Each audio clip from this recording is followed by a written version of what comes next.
ഏതനിൽ ആദിയിൽ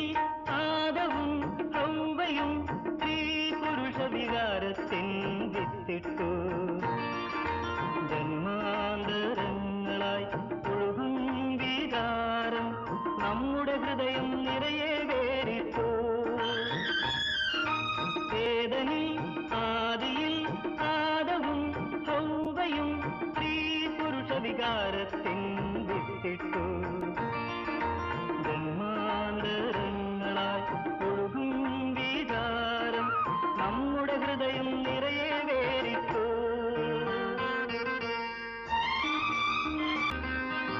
കരളിതരുന്മതം തളിർത്തു പൂത്തെങ്കിലും